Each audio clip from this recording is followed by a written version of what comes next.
Why Vietnam? My journey to Vietnam started unexpectedly. After 3 years of teaching in China, COVID-19 hit and China closed its borders. I was stuck teaching online, but I wanted to get back to in-person teaching. With China off the table, I applied to both Vietnam and Thailand. Vietnam responded first, even in the middle of a pandemic. It wasn't smooth sailing though. Finding a flight was a huge challenge, with limited options and high prices. After finally securing a flight, I had to endure 2 weeks in quarantine before I could start working. But once that was over, Vietnam quickly became something that I call home for now. Securing a job. Finding a job in Vietnam during COVID was quite an experience. I connected with an agency that specializes in helping foreigners find teaching positions here. The best part, their service was free for me because they get paid by the schools they work with. I sent them my CV and an introduction video, and pretty soon I had an offer. But looking back, I realized I made a mistake by not insisting on a job interview.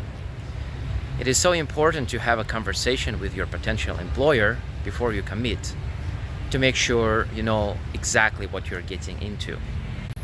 Necessary documents. Getting my documents in order was another hurdle. To teach in Vietnam, I needed my degree, a ESL certificate, and a proof of my English proficiency, since I'm not a native speaker. Legalizing my degree was fairly simple. I just took it to the embassy and got it certified. One unexpected twist was that instead of needing a criminal record from my home country, they required one from Vietnam. This meant that I had firstly to get a residential certificate from the local police. Fortunately, I had an agent who helped me with the paperwork, making the process much smoother. Accommodation in Vietnam. Housing was a bit of a surprise. My employer told me that accommodation was included, so I assumed I'd be getting an apartment. Instead, I ended up living on the top floor of my English center where I worked. It was a big room, but it was far from comfortable.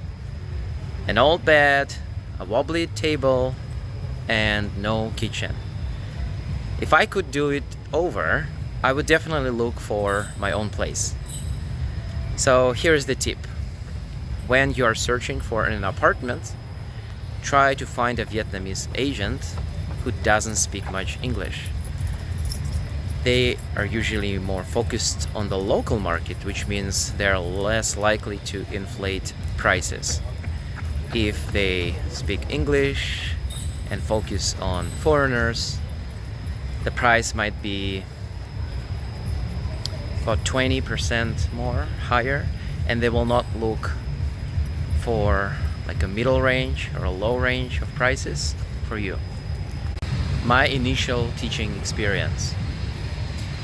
Teaching in Vietnam has been rewarding, but those first weeks were particularly memorable. My company provided all the materials I needed. For example, when I taught young children, I had access to flashcards, a TV, and other resources. However, the heat was intense, and the center wanted to save on the AC by turning it off. And I'd often end up drenched in sweat by the end of the class. When I worked with teenagers, I used communication style books and had everything I needed to conduct my lessons effectively. The setup was okay. It allowed me to connect with my students and help them improve their English. Work schedule challenges. One of the biggest challenges I faced was the work schedule. My contract required me to work 100 hours a month, which was a bit more than I expected, and I had to work 6 days per week. The real problem though was the flexibility or lack thereof in my schedule. Every week was different, with classes scheduled at various times throughout the day. Some days I would have morning and evening classes, while other days I would only work in the afternoon. This constant change made it hard to plan anything outside of work, which was frustrating for me.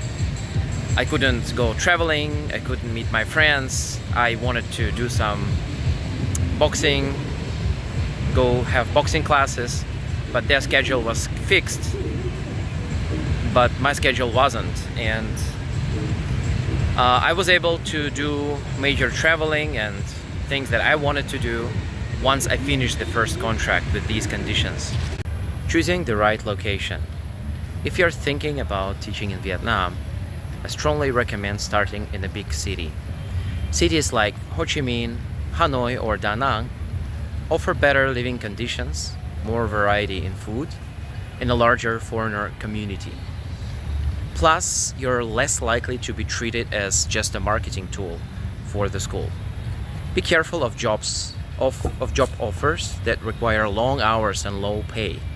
For example, 100 hours, 6 days a week, $1,200.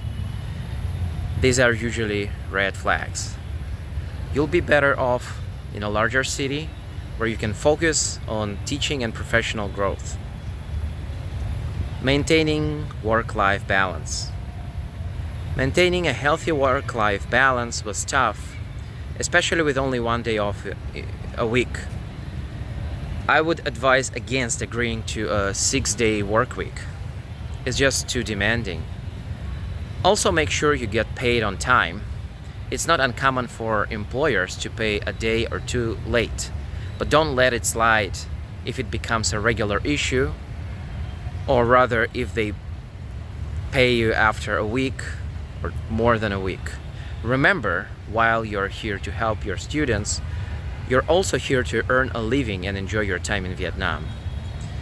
Don't be afraid to stand up for yourself and ensure you're treated fairly.